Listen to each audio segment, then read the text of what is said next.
అయోధ్యకు ఏటా 5 కోట్ల మంది రామయ్య దర్శనానికి భారీగా భక్తులు. స్వర్ణ దేవాలయం తిరుపతి వెంకటేశ్వర స్వామి ఆలయాల నుంచి యాత్రికులు. భారత పర్యాటక రంగానికి భారీ ఊతం.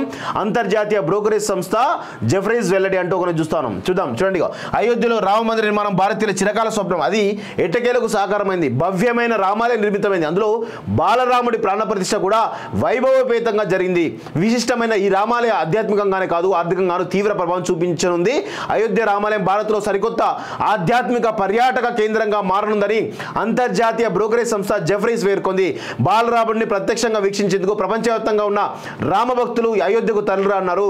నిత్యం 1 నుంచి 1.5 లక్షల మంది భక్తులు ఈ చారిత్రక నగరాన్ని సందర్శించే అవకాశం ఉందని జెఫ్రీస్ గ్రూప్ అంచనా వేసింది. అయోధ్య ఆలయంతో దేశ పర్యాటక ముఖ చిత్రమే మారిపోనుందని అభిప్రాయపడింది.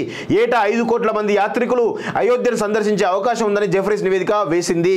ఇది అమృత్సర్లోని స్వర్ణ దేవాలయం, తిరుపతిలోని వెంకటేశ్వర స్వామి ఆలయాలకు వెళ్లే భక్తుల సంఖ్య కంటే ఎక్కువ కావడం గమనార్హం. ప్రస్తుతం అమృత్సర్ స్వర్ణ దేవాలయాన్ని 3 నుంచి 3.5 కోట్ల మంది, తిరుపతి ఆలయాన్ని 2.5 నుంచి 3 కోట్ల మంది భక్తులు సందర్శిస్తున్నారు. భారత పర్యాటక రంగంలో ఇప్పటికీ మతపరమైన పర్యాటకమే అతిపెద్దదని జెఫ్రీస్ పేర్కొంది. 85,000 కోట్లతో అయోధ్య నగరం రూపురేఖలు మార్చేస్తున్నారని తెలిసింది.